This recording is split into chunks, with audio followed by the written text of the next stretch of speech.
Bonjour à toutes, bonjour à tous. Merci d'être présents. Alors, on va démarrer ce webinaire d'ici quelques minutes. On attend juste au début de la diffusion. Il y a toujours un temps de latence entre le moment où on démarre la diffusion et le moment où les différents participants arrivent. Donc, écoutez, ce qu'on va pouvoir faire, à la limite, Samy et Alexandre, si ça vous va, c'est simplement un petit tour de table pour pouvoir se présenter. Et puis après, on reprendra cela dans quelques minutes, le temps que les gens arrivent. Donc, peut-être je vais laisser la parole à mes collègues très rapidement. Peut-être Alexandre, Merci par Xavier, exemple. je veux bien prendre le relais. Ah, je t'en prie Alexandre. Bon, allez, c'est Xavier qui décide. Donc, je vais me présenter rapidement. Je suis Alexandre Vaudrey, je suis enseignant-chercheur au pôle énergétique de l'ECAM Lyon. Donc, je travaille depuis pas mal d'années dans le domaine de l'énergie. J'ai travaillé sur plein de sujets différents. J'ai travaillé il y a quelques années dans le domaine des piles à combustible. J'ai même soutenu une thèse de doctorat sur le sujet. Et puis, depuis que je suis à l'ECAM, j'ai eu à traiter plein de projets de R&D sur plein de sujets énergétiques. Donc, l'énergie, c'est un sujet qui m'intéresse beaucoup. Et puis, j'enseigne aussi pas mal. Il y a une grande fraction de mes enseignements à l'ECAM qui sont dédiés aux problématiques énergétiques. Et dans le cadre de ce master spécialisé, je suis plutôt chargé de la définition du contenu scientifique des enseignements côté ECAM. Merci. Je veux bien prendre le relais. Donc, bonjour à toutes et à tous. Donc, Samy Mograni, moi, effectivement, toujours au sein de l'ECAMION. Je dirige les programmes master spécialisés et plus précisément le master spécialisé manager d'amélioration continue, ou plutôt sur l'architecture pédagogique. Mon rôle est plutôt une casquette, je dirais, d'architecture pédagogique et d'accompagnement à la mise en œuvre de ce master spécialisé, avec évidemment Alexandre sur la notion scientifique et également Xavier et Olivier sur la partie EM Lyon. Oui, très bien, effectivement. Alors, on démarre doucement ce webinaire. D'ici 1 ou 2 minutes, on va pouvoir démarrer. Xavier Blo, en attendant, je me présente. Alors, Xavier Blo, c'est celui qui n'a la caméra qui ne marche pas. Mais vous pouvez très bien voir des photos de moi peut-être sur LinkedIn si vous êtes vraiment curieux. Donc, je suis côté EM Lyon. Je suis tout à la fois enseignant sur les stratégies d'adaptation au changement climatique, co-responsable de ce master sur le management de la transition énergétique, et je suis également entrepreneur, consultant et conseiller notamment de communes sur leur, on va dire, stratégie de transition énergétique. C'est quelque chose que je vis un petit peu à titre personnel également avec différents cas d'études dans les territoires et qui permettent d'alimenter une certaine réflexion et connaissance sur le terrain de la transition énergétique côté public et côté privé. Donc, écoutez, je vois que le nombre de participants augmente tranquillement et doucement. Peut-être avant de débuter la présentation, je pense qu'on aura, Samy et Alexandre, l'occasion de se représenter après, peut-être, mais pour les nouveaux participants.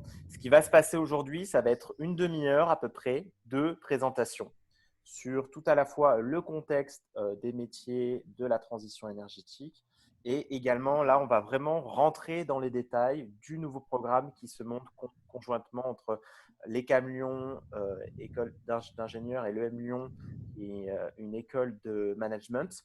Et à la suite de ces 30 minutes, on aura l'opportunité de discuter avec vous et de répondre à vos discussions durant à peu près 1 heure. Sur différents sujets qui concernent tout à la fois les débouchés, les métiers en général, le secteur de la transition énergétique, et plus précisément sur certains éléments de programme sur lesquels vous souhaitiez revenir ou avoir quelques compléments. On sera disponible en tout et pour tout pour à peu près 1 heure et demie, et donc à peu près jusqu'à 19h30. Voilà, je pense on va atteindre à peu près une quinzaine, vingtaine. On va peut-être démarrer avec donc une diffusion, puis on aura l'occasion de se représenter durant la présentation. Donc, je vais diffuser mon écran. Ça va être sur… alors, attendez. Voilà. Voilà. Alors, est-ce que vous voyez mon écran?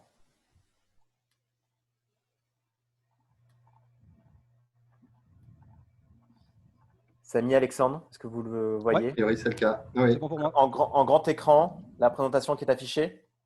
Oui. Ouais. Oui, parfait. Dernier complément vis-à-vis des participants, vous avez la possibilité de… Alors, attendez, je vais passer sur Zoom. Bon, vous avez une interface pour poser des questions. Alors, on est en petit nombre, donc on aura l'occasion d'échanger directement à la suite et de discuter avec vous. Mais si durant la présentation, vous avez déjà des remarques ou des questions, vous pouvez directement les poser sur l'interface de questions-réponses Q et R. Ça sera beaucoup plus facile après pour nous pour récolter la liste des questions. Voilà, alors on va débuter. Comme je l'ai dit, les deux grands pans aujourd'hui, c'est de parler des métiers de la transition énergétique et plus précisément du programme du nouveau master spécialisé sur les managements de la transition énergétique. Donc on va avoir l'occasion de se représenter. Une quatrième personne, malheureusement, mais pas présente aujourd'hui, Olivier Catera, qui est directeur académique du master et également de tous les masters de l'EM Lyon, qui est par ailleurs professeur de stratégie et d'innovation à l'EM Lyon, avec également une forte composante énergétique. À titre personnel, Xavier Blot, vous avez cette petite photo de geek sur la gauche. Donc, vous voyez à peu près à quoi je ressemble. Je suis donc enseignant sur certains aspects de changement climatique et de la transition énergétique et co-responsable du master et par ailleurs entrepreneur sur le terrain et sur la transition énergétique des territoires. Et à ma droite, côté ECAM, je relaisse Samy et Alexandre s'introduire. Donc, Samy Mograni, donc directeur des programmes master spécialisés au sein de l'ECAM Lyon, donc l'ECAM Lyon, école généraliste d'ingénieurs, basée au centre de Lyon. Et Alexandre Vaudrey, je suis enseignant-chercheur au pôle énergétique de l'ECAM Lyon et j'enseigne dans cette école pas mal de matières qui tournent autour de l'énergie, à la fois du point de vue fondamental et du point de vue appliqué. Parfait. Eh bien, écoutez, je vais laisser la parole peut-être à Alexandre pour la suite. Alors justement, ouais, parlons-en d'énergie, c'est le but. Tu peux dérouler tout le transparent, hein, Très bien, pour que ça ce sera plus soit simple. balance tout d'un coup, ça sera plus simple. Donc quelques éléments de contexte, mais c'est vraiment des éléments parce que l'idée c'est pas d'y passer des heures et puis je pense que c'est quelque chose qui est quand même assez clair pour tout le monde, en tout cas je l'espère. Le contexte énergétique, quelle que soit la nature des débats qu'on peut avoir en France, c'est le problème essentiel des énergies fossiles, hein. Encore l'année dernière, on avait à l'échelle mondiale à peu près 85% de notre consommation d'énergie qui était tirée des ressources fossiles, qui sont des hydrocarbures, qui donc après combustion produisent des gaz à effet de serre, après ou avant, hein, ça dépend des cas, mais en tout cas on produit des gaz à effet de serre, dont le CO2 est le plus connu, indéniablement, et ces gaz à effet de serre participent à dérégler le climat, à augmenter la température, avec des conséquences qui nous font peur à juste raison. Et donc du coup, l'idée évidemment, c'est d'arriver à changer nos modes de consommation, nos modes de production d'énergie, pour aller vers une situation qui soit beaucoup plus vertueuse et beaucoup plus durable sur le long terme, notamment vis-à-vis de l'utilisation de ces carburants carbonés. Hop. Alors, Un petit retour sur le sommaire de cette présentation. Comme Xavier vous l'indiquait, elle va se jouer en deux grands temps. Un temps, on va être plutôt sur une phase de présentation à travers les slides qui vous sont diffusés par Xavier. Et un deuxième temps qui sera plutôt un temps dédié aux questions et aux réponses.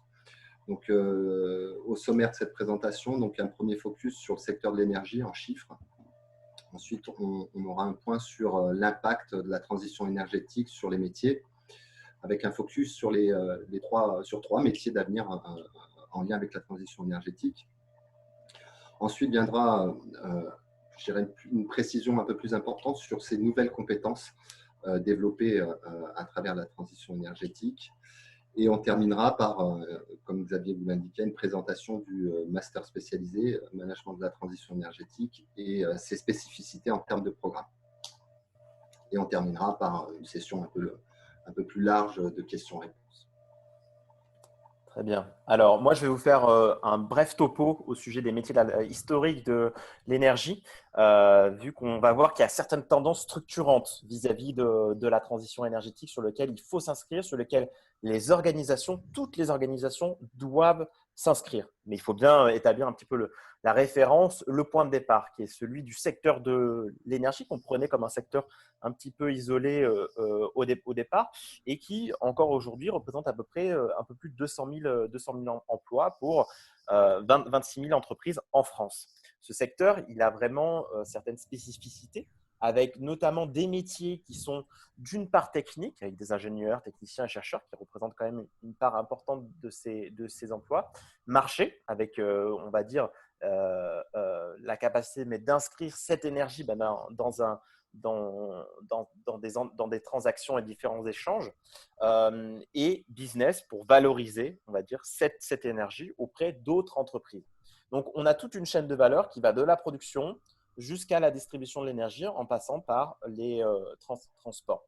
Alors, évidemment, en France, on a quelques noms qui reviennent un petit peu en tête, que ce soit des grands groupes tels que Total, Orano, qui est en fait l'ex-Areva spécialisé dans le nucléaire, EDF ou Engie, avec une variété de systèmes énergétiques. J'en ai cité certains comme le nucléaire, mais également sur des systèmes hydrauliques, les réseaux électriques, de gaz, des plateformes pétrolières, etc., etc.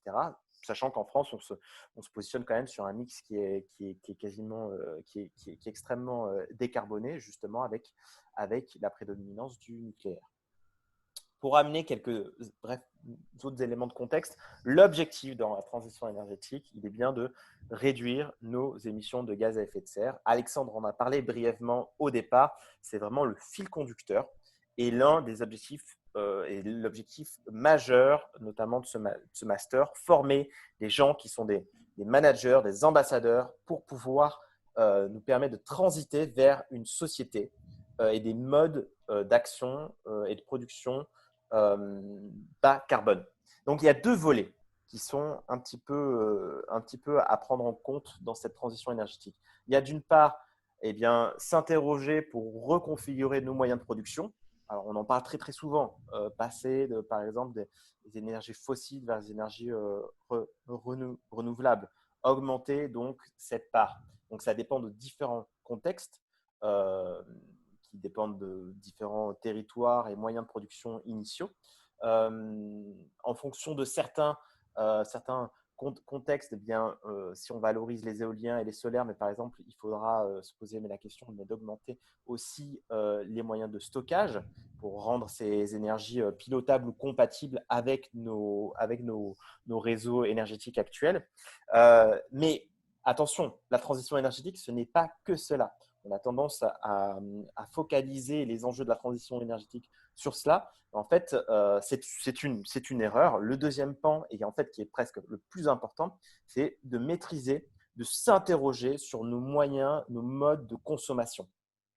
C'est vraiment à partir de là où on va se poser la question, derrière l'aspect maîtriser nos modes de consommation, il y a deux choses. S'interroger sur nos modes d'agir, mais comment aujourd'hui nos systèmes économiques produisent et finalement, à partir de ça, être capable de réduire notre demande en énergie. Ça passe par l'augmentation de l'efficacité énergétique, mais ça passera aussi dans le futur par l'augmentation de la sobriété, c'est-à-dire une diminution ou une limitation de notre consommation énergétique pour être capable de répondre aux enjeux de réduction d'émissions de gaz à effet de serre. Alors, cette transition énergétique, elle se traduit en pratique par trois tendances, alors qui sont à la fois des causes et des conséquences. C'est un peu comme ça qu'il faut prendre les choses. C'est des phénomènes qui sont relativement complexes. Du point de vue des ingénieurs, il y a évidemment une tendance qu'on pense mieux maîtriser. C'est celle qui est présentée ici à gauche, qui correspond à une tendance technologique, c'est-à-dire comment est-ce qu'on arrive à changer nos approvisionnements énergétiques du point de vue technique. Donc l'exemple qu'on a déjà vu, c'était celui des carburants fossiles, mais il y en a d'autres. On a cité un exemple juste en dessous qui concerne la production d'électricité nucléaire, notamment avec la gestion du cycle du combustible, mais on pourrait citer plein d'autres exemples comme ça qui font qu'on est obligé ou de suivre ou d'encadrer des mutations qui sont vraiment de nature technologiques. Donc, comment est-ce qu'on gère les ressources, comment est-ce qu'on gère les conséquences des ressources. Et puis, parallèlement à ces tendances technologiques, il y a une autre tendance, donc c'est celle qui est présentée ici au milieu, qui en fait, on est un peu moins à l'aise en tant qu'ingénieur quand on parle de ça, mais on est quand même confronté à ça, c'est tout ce qui est lié à la réglementation. Parce que ce qui se passe, évidemment, c'est que tout ça, ça s'inscrit dans un cadre réglementaire. Et le cadre réglementaire, il évolue, et heureusement, parce que pour le coup, c'est vraiment à ça que servent les politiques, à la fois au point de vue européen, national, et puis même des fois à des échelles un peu plus réduites. Et du coup, on peut penser évidemment au problème de quotas d'émissions de CO2 par les véhicules. On peut penser aussi à la réglementation thermique ou à la réglementation énergétique des bâtiments, qui a été modifiée il n'y a pas très très longtemps et qui va être en mise en place assez rapidement. On peut aussi penser, pourquoi pas, à la réglementation sur les fluides frigorigènes dans l'industrie frigorifique, ce genre de choses. Il y a plein de réglementations qui évoluent et du coup, ces réglementations sont très souvent le moteur de ces mutations technologiques, c'est-à-dire que parfois, on est un peu obligé de forcer la mutation par la réglementation en disant, voilà, à partir de maintenant, vous n'allez plus faire comme ça, vous allez faire un petit peu différemment parce que l'objectif, c'est de rendre l'ensemble de l'infrastructure un peu plus sobre et de produire un peu moins de gaz à effet de serre et un peu moins de carbone dans l'atmosphère. Et puis, il y a une troisième tendance qui est celle qui est affichée ici à droite. Alors là, pour le coup, pour la plupart des ingénieurs, ce n'est pas forcément quelque chose de naturel, ou alors il faut vraiment y avoir été confronté en pratique. C'est le problème de la réorganisation des infrastructures. C'est-à-dire que pendant très longtemps, d'autant plus en France, qui est un pays très centralisé, on avait, pas dire un monopole, mais on avait une gestion d'État de toutes les problématiques énergétiques. Donc on avait des grands réseaux EDF, on avait des grands réseaux de gaz. Tout ça alimentait l'ensemble du territoire. Et ça, c'est en train de changer sous l'action d'acteurs. Donc, on a des acteurs locaux, on a des territoires, on a des villes, on a des agglomérations, même des communes des fois plus petites. On peut aussi avoir des associations. Donc, il y a tout un paquet de nouvelles structures qui se créent et qui viennent intervenir à la fois dans la gestion, dans l'investissement dans les réseaux. Et du coup, ça change évidemment le modèle économique. Ça peut aussi changer le modèle de gouvernance, parce que maintenant, comment est-ce qu'on prend les décisions? Est-ce qu'une instance centralisée est vraiment légitime pour arriver à décider sur tous ces problèmes-là? Et du coup, ça change pas mal de choses. Et la vision qu'on veut proposer dans le cadre de ce master, c'est une vision qui est vraiment transversale, qui prend tous ces aspects-là en compte. C'est-à-dire à la fois l'aspect qui peut sembler évident à peu près à tout le monde, qui est vraiment l'aspect technique, l'aspect ressources, l'aspect physique, mais aussi toute la partie réglementation et puis aussi la partie contact avec la société. Parce que c'est vraiment ça qui fera que les gens seront efficaces, qui seront vraiment au point sur ces aspects de transition énergétique. La transition énergétique, elle n'est pas que économique, elle n'est pas que réglementaire, elle n'est pas que technique, c'est toujours un mélange des trois, d'où la nécessité comme ça d'avoir à la fois des gens avec des cultures et avec des formations initiales variées, et puis aussi d'avoir un enseignement qui soit lui aussi tout aussi transverse que les problématiques sur lesquelles on va travailler. Alors, on poursuit. Merci Alexandre. On poursuit effectivement sur la suite avec l'impact de cette tendance structurante sur le marché de l'emploi. Nous, on voit trois types de niveaux. L'impact sur d'abord les emplois directs. C'est ceux que je vous ai cités précédemment, justement, sur ce secteur historique de l'énergie, qui, lui, est obligé de se transformer. Il est obligé de se transformer. Pourquoi? Comment? Parce que, comme l'a dit Alexandre, c'est qu'il y a un ensemble de cadres réglementaires, de processus de transformation qui se passent à différentes échelles et de fusion aussi d'aspects techniques, économiques, réglementaires, sociaux parfois, qui doivent être pris en compte par les entreprises historiques de l'énergie. Alors là, je l'ai dit, il y a de plus en plus le développement de projets locaux d'ENR, donc énergie renouvelable, en prenant en compte différents cadres techniques, économiques et réglementaires. On est en train de désiloter absolument ces différentes composantes pour pouvoir mener à bien les projets. L'autre aspect qui est évidemment lié, c'est le fait que quand on prend, par exemple, sur une grande centrale solaire, on doit prendre en compte différents contextes à différents niveaux. Contexte national, d'une réglementation nationale et également locale. Là, j'ai pris quelques exemples, celui de la programmation pluriannuelle de l'énergie. Vous en avez peut-être entendu parler. C'est le cap qui va être fixé sur la politique énergétique de la France pour les 10 prochaines années. Eh bien, ce cap-là a des déclinaisons locales avec des spécificités locales, comme le schéma directeur des énergies, qui lui est établi au niveau de métropole. Et chaque métropole va avoir certains enjeux spécifiques. Et il faudra être capable de prendre en compte ces enjeux entre des acteurs publics et privés pour mener à bien des projets qui ont du sens, qui croisent différentes compétences, qui croisent différents acteurs, qui croisent différents secteurs. Euh, L'autre point, et ça développe encore ces différentes idées, c'est ce qu'on appelle les emplois indirects, qui sont liés, on va dire, à la valorisation des services autour autour de ce premier bloc cœur énergétique. Donc, c'est là, petit à petit, on est en train de sortir du cadre historique, enfin, du cadre des acteurs historiques. Et ce qu'on observe, c'est qu'on se concentre de plus en plus vers les aspects de efficacité énergétique, de consommation énergétique. Je vous en ai parlé. La transition énergétique, ce n'est pas que se poser la question de la production, mais c'est également se poser la question de la consommation.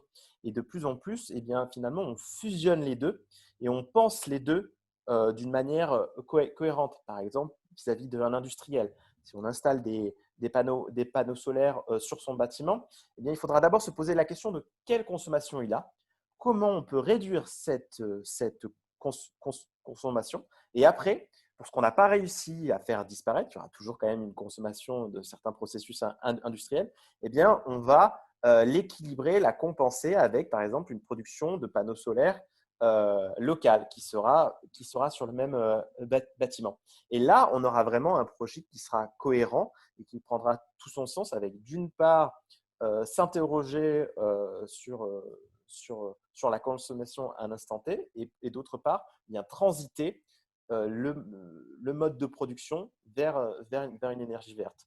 Et enfin, l'autre point, comme l'a dit Alexandre, c'est donc ces aspects de territoire, ces aspects un peu plus locaux, ils sont assistés aussi grâce à des outils numériques qui, au-delà en fait de certains outils, permettent de démultiplier pour des futurs managers, de démultiplier les offres, être capable de suivre plusieurs sites en même temps, être capable de diagnostiquer certaines de mes performances thermiques. Eh bien, c'est vraiment facilité aujourd'hui par un ensemble d'outils numériques. On pourra en parler peut-être dans les questions si vous en avez à ce sujet.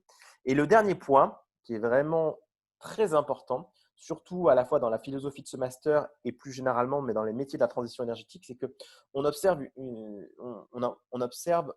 quelque chose de fondamental, c'est-à-dire que l'énergie sort de son cercle historique. Je vous ai parlé longuement de ces emplois directs du secteur historique de l'énergie. Et bien, finalement, le sujet énergie sort vraiment de ce premier cercle et va investir les différentes organisations. Parce que toutes les organisations ont ou auront besoin de se poser la question vis-à-vis de leur consommation énergétique, vis-à-vis de leur processus et de leur manière de faire, comment faire attention dans une société bas carbone qui doit être viable pour notre planète. Et rien qu'aujourd'hui, l'ADEME estime qu'il y a déjà près de 4 millions d'emplois qui intègrent les enjeux énergétiques et environnementaux dans leur activité. 14% des emplois en France, c'est majeur et ça ne va faire qu'augmenter. Là, très rapidement, on pourrait parler de certains secteurs qui se distinguent. Évidemment, le secteur des transports, qui est un secteur absolument transverse, où vous poserez la question de, si vous devez passer de voitures thermiques à des voitures électriques ou des transports hydrogène, ou alors d'autres types de transports bas carbone via un système de mobilité douce. C'est également un secteur qui est vraiment à la croisée de différents acteurs, que ce soit les politiques et les villes, et également des acteurs de l'énergie, comme Engie, qui se positionne par rapport à la production d'hydrogène, et des acteurs historiques de la mobilité également. Le bâtiment, qui touche toutes les filières, et le secteur historique des énergies renouvelables.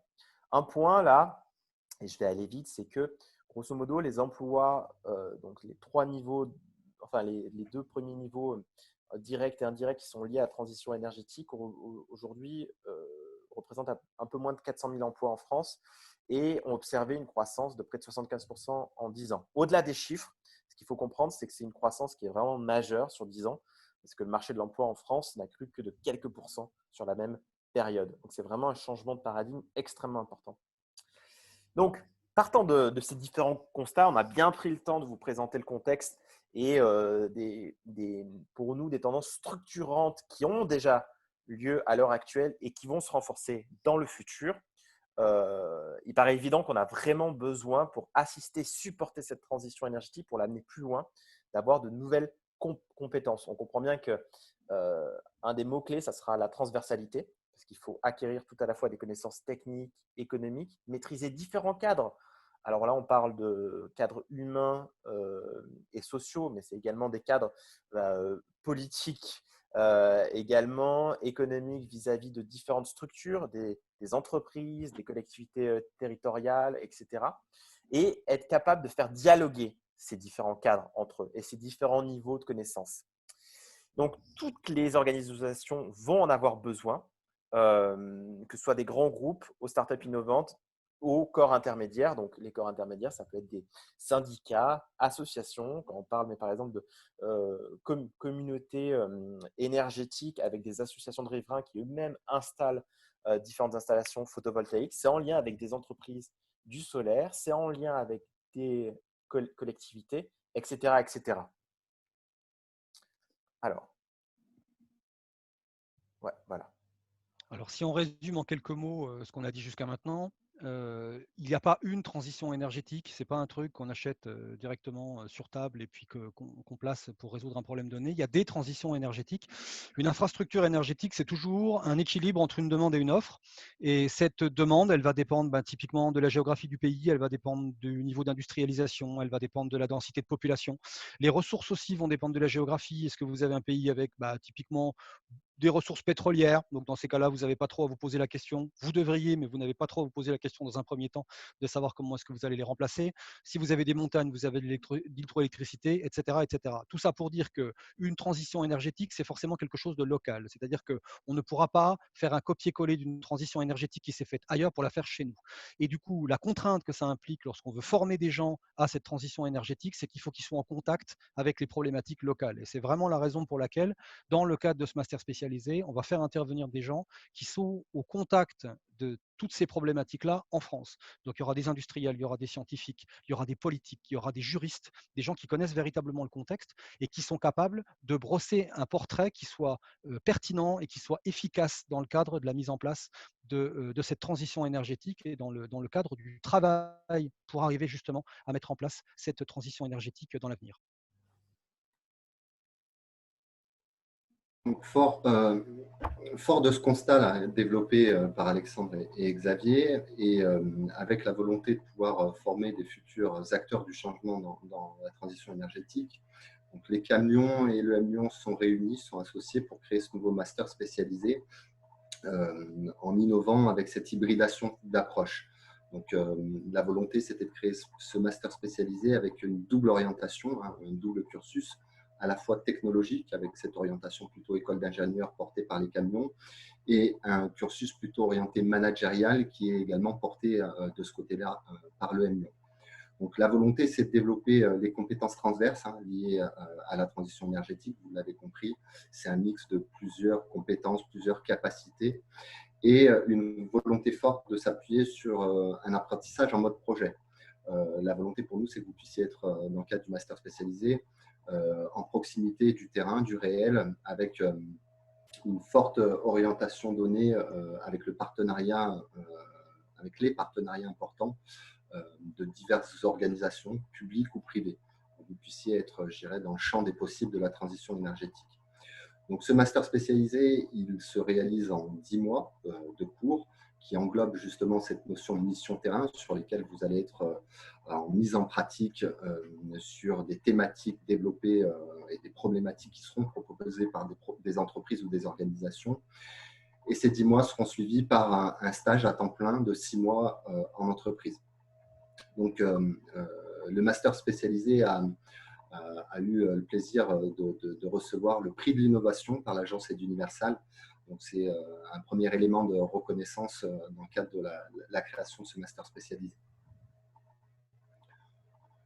Pour revenir un peu plus sur l'orientation et le contexte académique, donc le master spécialisé, comme je vous l'indiquais, il s'appuie sur la force d'une école d'ingénieurs, donc les CAMLyon.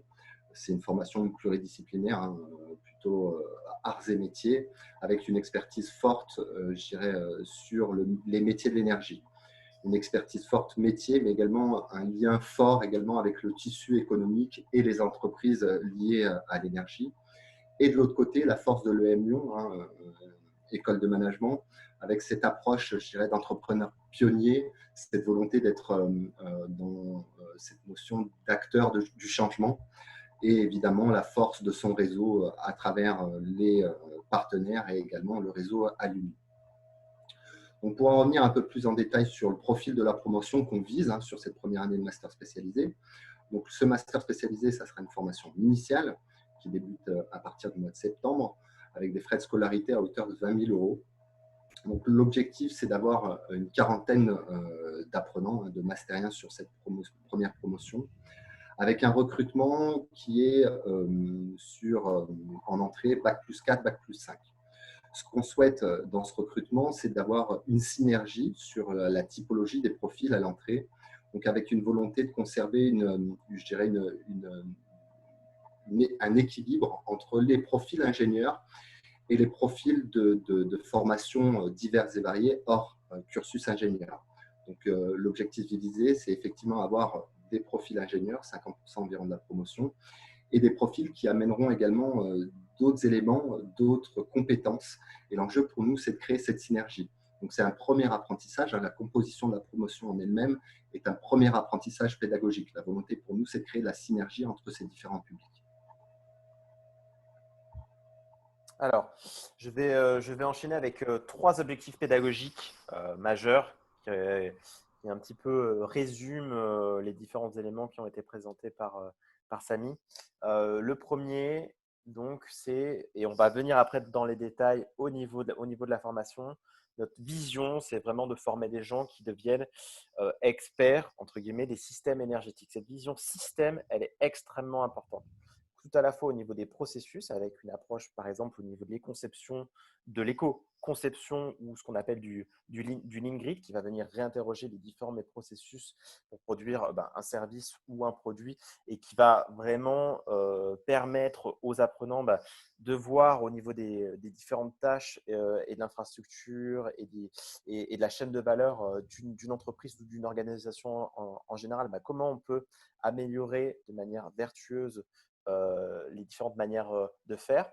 Quand on parle de système énergétique, on parle effectivement, Alexandre l'a dit très justement, par rapport à des spécificités au niveau local qui correspondent à un contexte particulier. De la même manière, vous pouvez très bien parler de systèmes photovoltaïques. Vous aurez à la fois des panneaux solaires, vous aurez une capacité à distribuer l'énergie, une capacité à la stocker, à la consommer.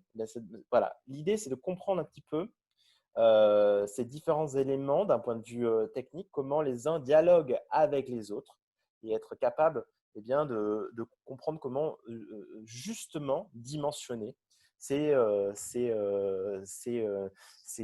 infrastructures énergétiques à l'échelle de systèmes à ce niveau. Et c'est évidemment assisté avec différents outils, également des outils numériques qui seront également investigués et pris en main durant la formation.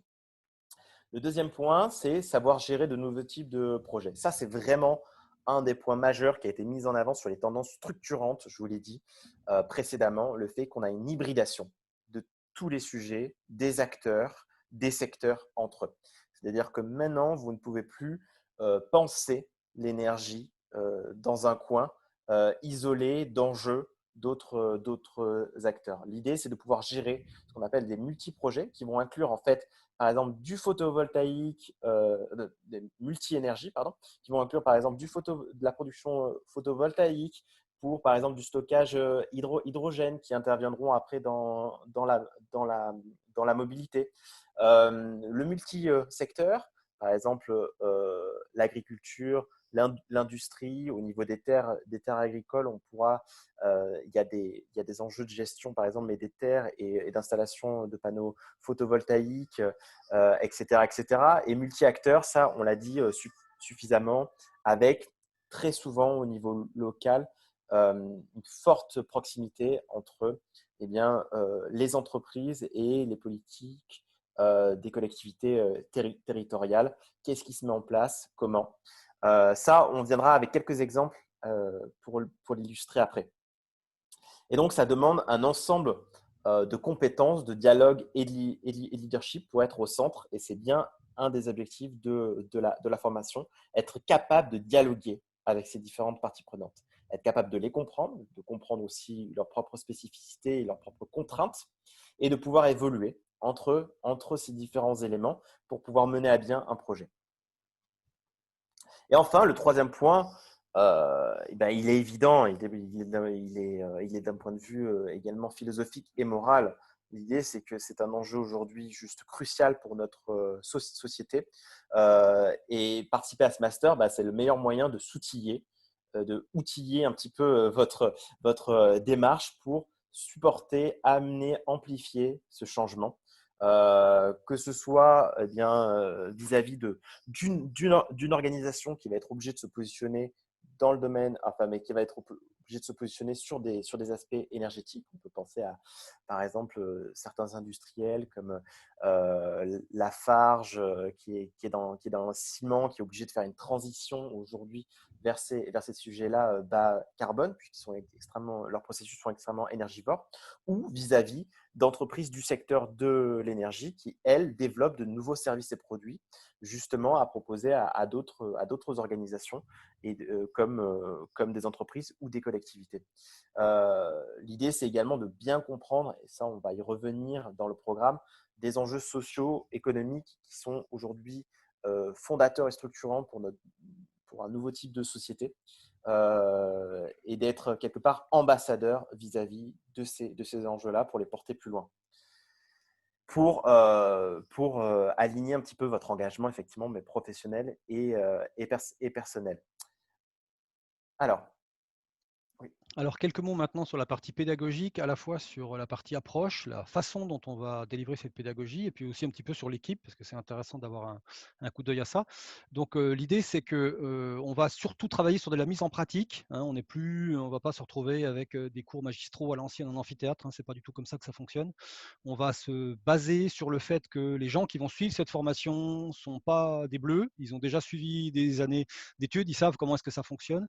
Ils disposent, pour certains d'entre eux, pour tous, on l'espère, en tout cas d'un bagage suffisant là-dessus. Donc, il y aura des ingénieurs, il y aura des juristes, il y aura des économistes. Et donc, du coup, on va tous les faire travailler. Vous allez tous travailler les uns avec les autres. Vous allez mettre à profit les compétences et les connaissances que vous avez déjà dans ce domaine-là pour dialoguer. Il va y avoir énormément de dialogue. L'idée, c'est de travailler vraiment dans les deux sens. C'est pas du tout asymétrique comme ça pouvait peut-être l'être avant en fonction des formations que vous avez pu suivre. Et donc, l'idée, c'est que les intervenants vont vous questionner, ils vont peut-être vous mettre un peu en défaut de temps en temps, ils vont peut-être un peu vous provoquer. L'idée, c'est d'arriver vraiment à créer la réflexion, à créer le débat, à un petit peu débrouiller aussi un certain nombre comment est-ce qu'on pourrait dire, j'ai pas le mot, enfin, de mauvaises idées à propos de problématiques énergétiques. Typiquement, les priorités. Qu'est-ce qui est vraiment prioritaire lorsqu'on veut traiter le problème de la transition énergétique? Alors, je spoil un peu, mais c'est pas le réseau électrique. Hein, voilà. J'arrête mon spoil. Tout ça pour dire que ça va être interactif, ça va être très pratique. On va aussi bénéficier du fait d'avoir un groupe relativement réduit et on va se baser sur les compétences des gens. Et du coup, une liste, alors pas extensible, hein, pas extensive, on a l'essentiel, en tout cas, vous voyez les profils des gens qui vont intervenir dans le cadre de ce master. Donc, on a des spécialistes qui viennent à la fois du milieu académique. Hein, donc, typiquement, le cours sur les ressources fossiles, c'est quelqu'un de l'Institut français du pétrole et des énergies nouvelles qui va venir. On a des économistes aussi qui viennent intervenir dessus. Des spécialistes des bioénergies, bon, qui ne sont pas tous listés. Hein. Donc, il y a tout un ensemble de gens qui ont l'habitude de réfléchir à ces problématiques énergétiques-là, qui ont l'habitude de proposer des solutions, qui travaillent probablement, enfin même plus que probablement, en pointe sur un certain nombre de technologies. Et puis en même temps, en appui de ça, on a aussi des professionnels qui, eux, sont plus dans la mise en place, qui, eux, sont plus dans la commercialisation, dans l'usage. Donc on a des directeurs R&D, on a aussi des gens qui ont fait de la politique, on a des juristes. Donc c'est encore une fois, on a vraiment des profils de gens extrêmement variés, avec des compétences qui, elles aussi, sont extrêmement variées. L'idée étant vraiment de donner à chacun une vue globale de toutes les problématiques pour arriver à se faire sa propre opinion. Voilà. L'idée, c'est vraiment ça. C'est on va présenter les choses. Je vais vous me présenter juste après. Il y a un transparent sur le programme. Donc, vous verrez les différentes matières qui vont être abordées, puis les différentes problématiques qui vont être abordées dans la chronologie. Et en fait, dans chacune de ces matières-là, eh bien, il y aura des gens qui vont venir présenter leurs solutions. Alors oui, certains les vendent, effectivement. On aura des industriels, donc ça sera aussi à vous de faire un petit peu, prendre du recul par rapport à ça et de dire, mais attends, est-ce qu'il est parfaitement désintéressé lorsqu'il me propose cette solution-là? Non, il ne l'est pas. Voilà, on peut le dire dès le départ, il ne l'est pas, mais c'est pas grave. Ça fait partie aussi des contraintes qu'on a quand on travaille dans la transition énergétique. On peut aussi avoir des gens qui viennent nous voir avec des solutions miracles. Eh ben non, ta solution, elle n'est pas miracle. Elle peut m'aider pour certains trucs, mais pas pour d'autres. Donc il y a aussi cet aspect-là, cet aspect vraiment humain, cet aspect relationnel, et puis cet aspect être capable de faire la part des choses vis-à-vis d'un enjeu et vis-à-vis de problématiques énergétiques qui sont bien identifiées. C'est vraiment ça l'objectif visé en termes de pédagogie. Alors, je vais hop, un petit encart pour présenter également nos soutiens et partenaires.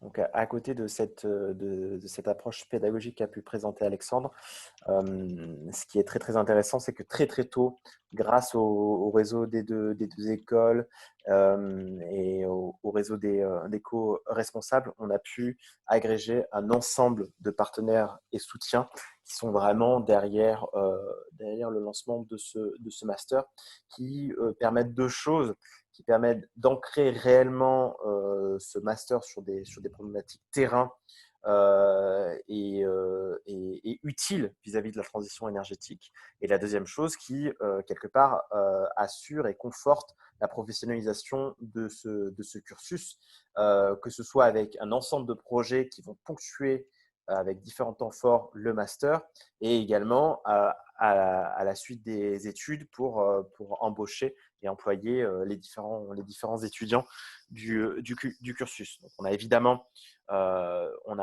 un ensemble de grands groupes qui sont assez emblématiques du secteur, puis d'autres entreprises un peu plus spécifiques de l'énergie, que ce soit d'ailleurs dans l'énergie électrique, dans le gaz, dans la distribution de produits spécifiques ou dans la gestion des réseaux. On a également deux autres typologies de soutien, que ce soit les acteurs publics, on en a parlé énormément, mais on a l'opportunité également de collaborer avec Aura 2E, donc Auvergne-Rhône-Alpes Énergie Environnement, qui est le bras armé de la région sur tous les sujets énergie et environnement, et également la métropole du Grand Lyon. Et le dernier pôle de soutien, ce sont des syndicats et pôles de compétitivité qui rassemblent un ensemble, plusieurs centaines en fait, de PME et de startups innovantes sur le sujet, qui nous permettent vraiment d'être à l'état de l'art sur un ensemble de solutions qui peuvent aujourd'hui être déployées pour cette transition énergétique. Alors du point de vue de l'emploi du temps maintenant, ce que dans le domaine, c'est chez les profs, on appelle la chronopédagogie pour utiliser un mot un peu compliqué. Comment est-ce que ça va s'organiser? Eh bien l'idée c'est que tout va être mélangé dès le départ. C'est-à-dire qu'il ne va pas y avoir, comme quand on apprend la musique, se taper des années de solfège avant de pouvoir toucher un instrument. Là l'idée c'est de travailler vraiment directement sur les problématiques variées. Donc en fait il va y avoir dès le départ des aspects qui sont plus sur le côté technique, sur le côté physique de l'énergie, mais aussi sur les aspects socio-économiques. Les cours, d'ailleurs, géographiquement, vont être partagés entre le campus de l'EM et le campus de l'ECAM Lyon. Donc du coup, il va vraiment y avoir un mélange entre les deux. Ça, c'est la première chose. Donc dès le départ, vous allez tout voir. En fait, vous allez tout découvrir dès le début pour vous donner une image globale. L'idée, c'est vraiment de construire cette image globale de cette problématique de façon progressive depuis le début de la formation. Ça, c'est la première chose. Et puis la deuxième chose, c'est qu'on va tout reprendre à la base. Donc en gros, si vous êtes juriste, si vous êtes économiste et si vous n'avez qu'une pensée avoir une vision très partielle de l'énergie, vous inquiétez pas, on va tout reprendre depuis le début. On va commencer un peu par l'énergie pour les nuls, sans que ce soit péjoratif. Et on va tout reprendre. Et du coup, on va tout reconstruire depuis là pour arriver à amener chacun au niveau nécessaire pour arriver à comprendre ces enjeux. Donc évidemment, les gens qui n'ont pas nécessairement une formation scientifique, ils vont peut-être un peu plus se focaliser sur les aspects techniques, mais en même temps, ceux qui ont une formation technique, eh bien, tout ce qui est enjeux socio-économiques ou tout ce qui est lié par exemple au module Transforming Early Makers de l'EM, ils vont y plus se concentrer là-dessus. Donc du coup, c'est vraiment l'idée, c'est d'arriver à répartir en fonction des besoins de chacun pour arriver globalement tout le monde à peu près au même niveau à la fin, alors au même niveau de compréhension des enjeux particuliers de cette transition énergétique. Et puis on a aussi intégré dans ce programme quelque chose qui peut être très intéressant pour vous, qui est une certification bilan carbone, donc qui est assurée par une association spécialisée là-dedans. Et du coup, en plus de ce diplôme-là, vous serez certifié bilan carbone, donc vous aurez la possibilité de gérer ce type de choses dans les structures dans lesquelles vous allez travailler après. Ça, c'est inclus dans la formation. Est-ce que je passe peut-être? Ouais, bah, je vais attaquer à gauche, du coup, comme on avait prévu. Un petit peu plus en détail, en tout cas sur la partie, donc je me concentre sur la partie de gauche qui est la partie technologique. Donc, comme je vous disais, il y a un premier module qui s'appelle Enjeux technologiques de la transition énergétique. Donc, en gros, qu'est-ce que c'est que l'énergie? Qu'est-ce que ça veut dire la produire? Qu'est-ce que ça veut dire la transporter? Qu'est-ce que ça veut dire la stocker? Donc, il y a pas mal de. C'est des problématiques très fondamentales, mais c'est sûr que c'est un peu compliqué d'arriver à comprendre, ne serait-ce que la raison de la transition énergétique si on n'a pas compris ça. Et puis dans cette partie aussi enjeux technologiques, bah, il y a aussi la technologie au sens financier, c'est-à-dire qu'il va aussi y avoir une partie du cours qui va être dédiée aux problématiques économiques et financières de l'énergie, parce qu'une machine, aussi performante soit-elle, ne sert absolument à rien si elle n'est pas rentable. Donc il faut arriver à mettre ça dans un cadre économique. Donc vous aurez des spécialistes qui vont venir vous expliquer comment est-ce qu'on dimensionne du point de vue financier un projet énergétique avec les problèmes de financement, avec les problèmes de subvention, les contextes, ce genre de choses. Donc il y a vraiment une vue un peu globale pour avoir en gros les bases de l'énergie. Et puis une fois qu'on a vu les bases de l'énergie, il y a un deuxième module qui s'appelle technologie énergétique et qui lui pour le coup va détailler un petit peu plein de solutions différentes, pas toutes parce qu'on n'aura malheureusement pas assez de temps, mais je pense que ça va quand même donner une vision assez large du paysage énergétique. Donc avec, pour ce qui concerne évidemment l'électricité, parce qu'on va en parler, forcément, les ressources dites renouvelables, les ressources qui ne le sont pas. On ne va pas parler que d'électricité, on va aussi parler de l'utilisation de la géothermie, par exemple, pour le chauffage. Et puis, on va parler aussi des transports d'énergie, alors via les gaz verts, via l'hydrogène, la méthanisation, les problématiques de stockage d'énergie. Donc, l'idée, c'est vraiment d'arriver à vous donner une vision globale de tout ça. Et cette vision, elle va être donnée par des spécialistes de chaque secteur. C'est-à-dire qu'on va avoir un spécialiste de l'éolien et du solaire qui travaille dans une entreprise qui installe des centrales éoliennes, donc il va venir parler de son métier, parler de sa technologie, parler du contexte dans lequel il doit travailler. On aura des gens qui vont faire la même chose pour l'hydroélectricité, pour le nucléaire, pour des gens qui font de la méthanisation, les gens qui font du transport d'hydrogène. Enfin, il va y avoir plein de choses comme ça. Et l'idée, c'est de vous donner une espèce de vision de toutes ces problématiques-là, énergétiques et technologiques. Et c'était exactement dans ce cas-là que je vous disais, ils vont vous vendre leur truc. Mais en fait, c'est logique. Sans déflorer la suite de l'histoire, il est très probable que le prof d'éolien n'ait pas exactement le même discours que le prof de nucléaire. Et du coup, bah, ça sera quelque part à vous de faire la part des choses entre ça, et puis arriver à vous faire une position là-dessus, à vous positionner par rapport à ces débats-là. Est-ce qu'ils sont vraiment pertinents? Est-ce que c'est vraiment les questions qu'on doit se poser? L'idée, c'est vraiment qu'il y ait un vrai bouillonnement intellectuel et qu'on puisse échanger à ce propos. Donc ça, c'est ce qui correspond aux deux parties sur le premier semestre, en tout cas pour la partie ECAM. Je vais aller un peu vite pour les autres. Je pense qu'à la limite, si vous aurez des questions, on le développera à la suite. Moi, je vais très très rapidement, effectivement, vous parler des enjeux socio-économiques de la transition énergétique, comme l'a très bien dit Alexandre, c'est de donner le pendant d'une transition qui n'est pas que technique. Il y a d'autres dimensions. Vous aurez un des principaux économistes de l'énergie qui interviendra en France, qui interviendra sur le sujet pour parler des stratégies politiques, énergétiques et cadres économiques de l'énergie dans différents pays et sur différents territoires. Vous aurez un urbaniste sociologue de l'énergie qui vous parlera aussi de ces dimensions-là, que l'énergie a énormément d'enjeux au niveau de son usage en fonction de la typologie des acteurs qui prennent en charge. Vous aurez également une juriste de l'énergie, avocate spécialisée au barreau de Paris sur les aspects réglementaires. Et enfin, vous aurez la dimension politique de la transition énergétique avec une ancienne députée qui vous parlera effectivement des aspects de négociation, que ce soit pour des projets de loi ou que ce soit au niveau de la COP 21, mais dans la délégation dans laquelle elle a fait partie. Sur le deuxième point, c'est les stratégies carbone et d'adaptation au changement climatique, où là, on se posera la question, quels sont les risques climatiques? On se posera mes deux questions. Quels sont tout à la fois les risques climatiques dans une chaîne de valeur donnée qu'une entreprise encourt aujourd'hui une perspective de changement climatique qui évolue énormément, soit au niveau de forte chaleur ou au niveau même de forte inondation, etc. etc.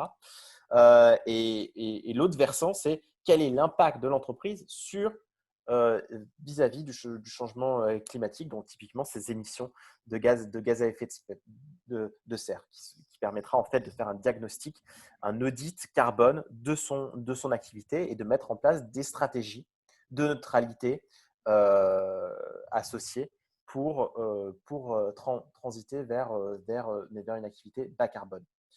Le premier semestre sera aussi l'occasion de développer certaines autres compétences, que ce soit au niveau de ce qu'on appelle l'efficacité du manager. Donc là, ça vous préparera notamment aux missions terrain et à l'organisation et à la gestion des missions terrain concrètes que vous aurez au second semestre.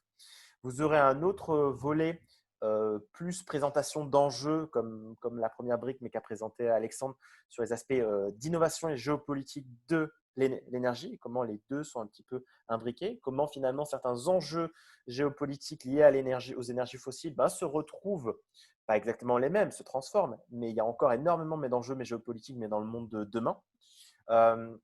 Et enfin, très brièvement abordé par Alexandre, un des grands programmes phares de l'UM Lyon, c'est Transforming Early Makers, qui permet sur tout le long du semestre de travailler sur des cas concrets de modèles innovants, de rupture, typiquement en mode startup, entrepreneur. Vous allez avoir tout à la fois des masterclass sur des sujets spécifiques en design thinking, en management de projet, en marketing, en finance, etc., que vous allez appliquer directement sur des équipes pluridisciplinaires et sur différents sujets pour lancer différents modèles innovants.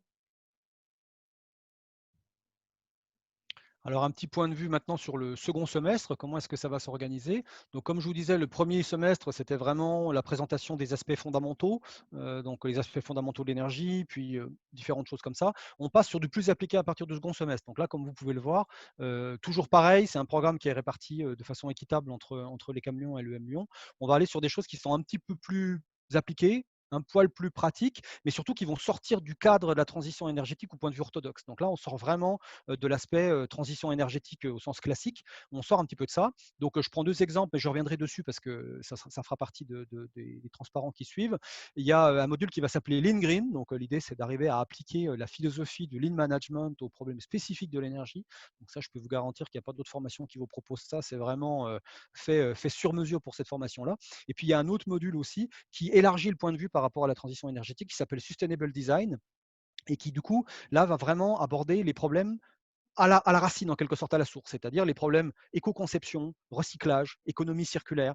Il va y avoir une partie de ce module-là qui va être aussi dédiée aux impacts énergétiques et environnementaux des usages numériques, parce que ça aussi, ça pèse effectivement très lourd, et pas seulement en termes de consommation, aussi en termes de conséquences sur la consommation de ressources rares, sur les déchets, ce genre de choses.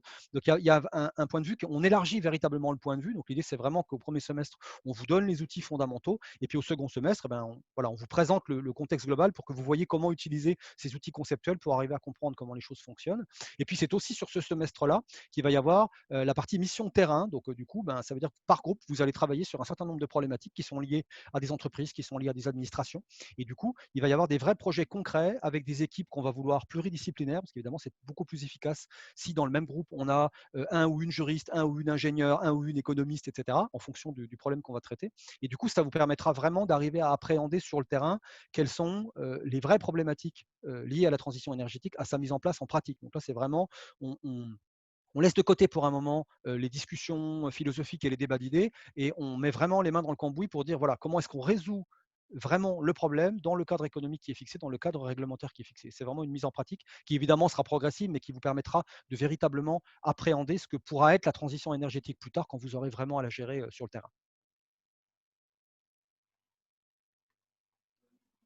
Et donc, du coup, sur le Lean Green, comme je vous disais, en tout cas sur les modules qui sont liés à ça. Donc, le Lean Green, c'est. Alors, je ne vais pas m'étendre beaucoup sur le Lean Management parce que je pense qu'au bout de 15 secondes, je vais perdre toute la crédibilité que j'avais péniblement réussi à gratter depuis le début de l'exposé.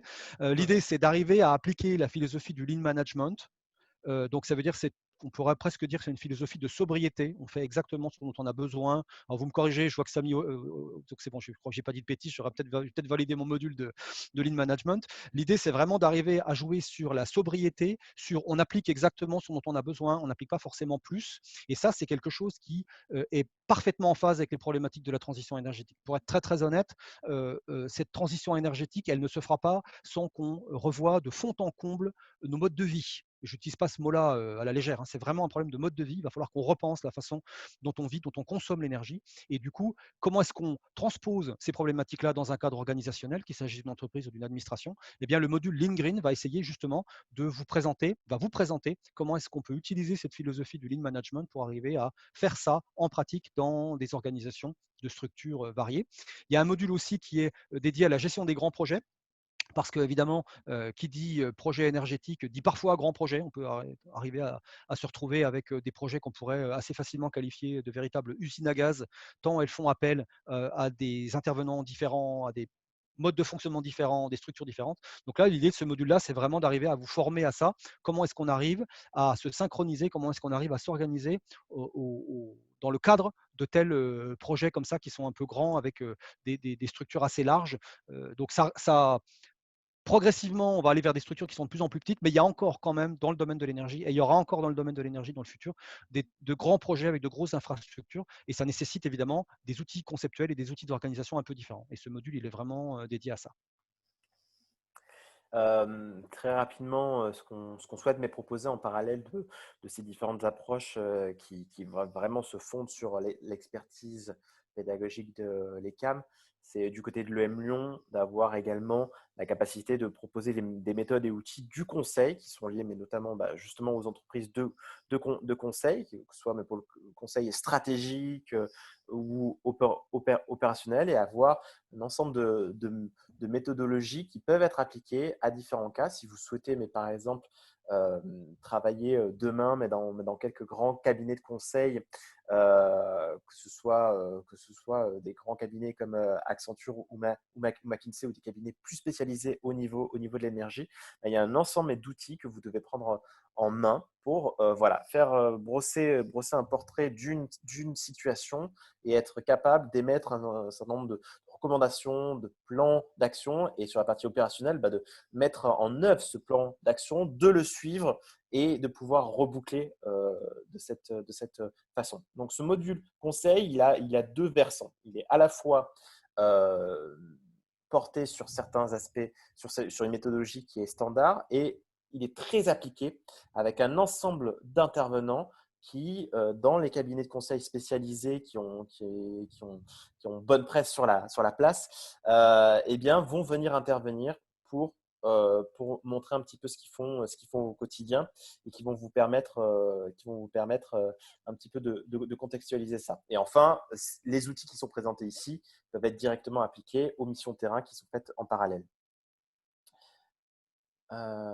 Le deuxième point, moi je vais m'occuper de la partie de gauche, c'est que durant le second semestre, vous aurez l'occasion de faire un voyage d'études où l'idée effectivement est de pouvoir envoyer la promotion dans un autre pays, de pouvoir découvrir un contexte différent sur un écosystème local, évidemment sur les aspects de transition énergétique, de production ONR, d'efficacité énergétique, et de travailler sur le terrain sur ces différents sujets avec des acteurs publics, privés, et sans doute des ONG. Je parle d'ONG également, vu qu'on est en discussion aujourd'hui pour le montage de ce Learning Trip au Sénégal, à Dakar plus précisément, pour avoir l'opportunité de comprendre au-delà de l'aspect transition, l'aspect énergie, comment il se déploie dans un pays en développement. Et donc, c'est une autre dimension, mais qui est explorée avec les mêmes briques de base qui sont finalement présentées au second semestre et qui permettent d'illustrer d'autres éléments. Et un autre cours aura lieu, lui, plus à la fin du semestre, qui est énergie et technologie du numérique. Un cours extrêmement important pour savoir vis-à-vis de les différents outils numériques qui existent aujourd'hui, le digital et la gestion des données, la captation des données. Eh bien, qu'est-ce qui est possible de mettre en œuvre avec ça en termes de services à proposer, que ce soit pour optimiser l'efficacité énergétique ou que ce soit pour finalement mobiliser différents acteurs autour d'outils de plateforme. Donc, c'est vraiment tout à la fois une présentation de certains outils techniques et surtout une entrée en matière très concrète d'un changement de paradigme et d'une approche globale qui vise à savoir comment on peut utiliser les données au service de la transition énergétique. Alors, en quelques mots sur la partie droite du même transparent, j'en ai un petit peu parlé avant, le module qui s'appelle Sustainable Design et lui, son objectif, c'est de sortir un tout petit peu du cadre de la transition énergétique et de rentrer dans celui de la transition écologique. C'est-à-dire que ce n'est pas qu'un problème de consommation d'énergie, c'est aussi un problème de comment est-ce qu'on vit, comment est-ce qu'on gère nos déchets, comment est-ce qu'on gère la conception de nos nouveaux produits, comment est-ce qu'on peut arriver à les faire moins impactants sur le milieu naturel. Et donc, ce cours, il est vraiment dédié à ça. Donc, c'est pareil, il y aura plein d'intervenants différents qui travaillent dans le domaine de l'économie circulaire, ce genre de choses, de le recyclage. Et donc, du coup, ça va vous permettre aussi d'élargir le point de vue, puis quelque part aussi de découvrir des problématiques qui n'étaient pas nécessairement présentées avant, mais qui sont extrêmement intéressantes. Le problème de l'éco-conception, c'est vraiment un problème absolument fascinant. Comment est-ce qu'on arrive à produire des objets qui nous rendent le même service, ou quasiment le même service que ceux qu'on a aujourd'hui, mais avec un impact bien moindre sur le milieu naturel. Donc là, c'est pareil, il y a un vrai enjeu. Je suis sûr que ce cours-là va être extrêmement intéressant. Mais écoutez, je crois qu'on va peut-être conclure, mais pour un premier niveau là. Ah non, excusez-moi, il y a également contenu troisième semestre. J'avais Et donc, du oublié. coup, celui-là, c'était moi qui étais noté Oui, pour le oui, c'est faire, même ça. si, voilà. Alors, heureusement, tu as déjà un peu débrouillé le truc parce que tu as déjà parlé. Ah non, le learning trip, il n'y est pas. Bon, j'ai rien dit. Donc là, l'idée, c'est de, comme on le disait tout à l'heure, la transition énergétique, c'est vraiment quelque chose de local. C'est un concept qui est véritablement local. Et donc, l'idée, c'est que à la fin, alors après, ce qui correspond aux 2 semestres, il y a un troisième semestre qui peut être, par exemple, passé en Chine. Donc, c'est à Shanghai, c'est sur le campus de l'EM Lyon à Shanghai, où il va y avoir une découverte des problématiques qui sont équivalentes, mais qui sont vues du point de vue chinois, qui est, à mon avis, assez très différent d'une autre. Mais c'est une mise en perspective qui permet vraiment d'avoir une espèce de contrepoint sur ce qu'on fait nous en Europe. Et ça aussi, c'est extrêmement enrichissant. Alors, pour le coup, pour les détails d'organisation, vous verrez Xavier, parce que là, je suis en train de broder, mais à partir du peu que je connais véritablement sur le sujet. Et puis, évidemment, en même temps que ça, il va y avoir une partie un peu plus personnelle qui correspond à donc stage en entreprise et thèse professionnelle. Et donc, la thèse professionnelle, c'est vraiment le moment où vous aurez la possibilité euh, de concrétiser un travail vraiment pratique sur quelque chose qui vous intéresse. Donc, il y aura plein de problématiques qui vont être différentes, qui vont, voilà, vous pourrez choisir et vous concentrer dessus. C'est vraiment un travail perso. Et vous aurez vraiment l'occasion d'arriver à mettre en pratique sur votre sujet à vous tous les concepts et tous les outils qu'on vous a présentés dans la formation avant. Donc, c'est aussi clairement l'occasion d'enrichir ses compétences et d'enrichir ses connaissances sur un aspect particulier. Donc, Xavier, si j'ai oublié un truc, s'il te plaît, aide-moi. C'est parfait, c'est parfait. Je pense Merci, cool. on va pouvoir conclure gentiment, en tout cas, mais pour cette première partie qui a duré juste le double que ce qu'elle était prévue. Mais ce n'est pas un problème. Je pense qu'il y a différents exemples là sur les débouchés. Je vous montre simplement les slides. On pourra y revenir dans les questions s'il y en a. Le plus important, c'est de laisser quand même de l'espace vis-à-vis d'éventuelles questions. N'hésitez pas à réagir. Je ne sais pas s'il y a des questions qui ont déjà été posées directement sur le gestionnaire de questions-réponses. Alors oui, il y en a une, je me Ouais. permets de te couper, qui était posée vis-à-vis du marché de l'automobile des véhicules électriques. Donc j'y ai répondu un peu comme j'ai pu entre deux transparents, donc je peux éventuellement compléter. La problématique de la mobilité électrique, évidemment, elle va apparaître. La mobilité, c'est quand même un très très gros problème du point de vue énergétique parce qu'elle repose quasi essentiellement sur des hydrocarbures, donc il va falloir passer à autre chose. Et du coup, il n'y aura pas de cours dédié sur les véhicules électriques. Par contre, cette problématique des véhicules électriques, elle va apparaître dans différents cours.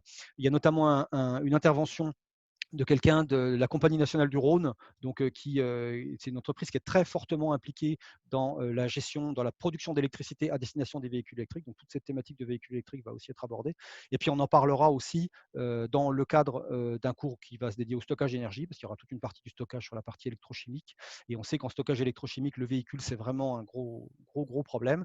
Et puis on réabordera ça au-delà du véhicule électrique sur la problématique du véhicule propre, notamment quand on va parler des gaz verts et de l'hydrogène, parce que c'est aussi des solutions qui peuvent être utilisées pour arriver à décarboner la mobilité. Excellent. Excellent.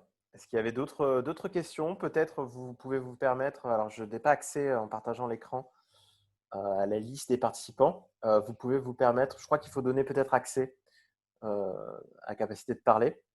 Alors, il y a une question qui a. Alors, pouvez-vous revenir sur les débouchés à la sortie du master? Qui c'est qui s'y colle à ça? Ah bah c'est moi. Allez. Allez. Alors, il y a différents débouchés. Donc, je le présente après parce que ça s'affiche d'un coup. Il y a différents débouchés qui sont possibles, que ce soit encore une fois sur des organisations, des entreprises de l'énergie ou que ce soit au sein de vos propres organisations pour prendre en main ces différents enjeux. Encore une fois, par exemple, un industriel comme Lafarge sera obligé de se positionner avec une cellule dédiée de une ou plusieurs personnes vis-à-vis de la consommation de ces sites et vis-à-vis de l'optimisation de ces processus d'un point de vue énergétique ou simplement vis-à-vis de la fourniture déjà de son énergie qui est un grand enjeu pour ce type d'acteurs.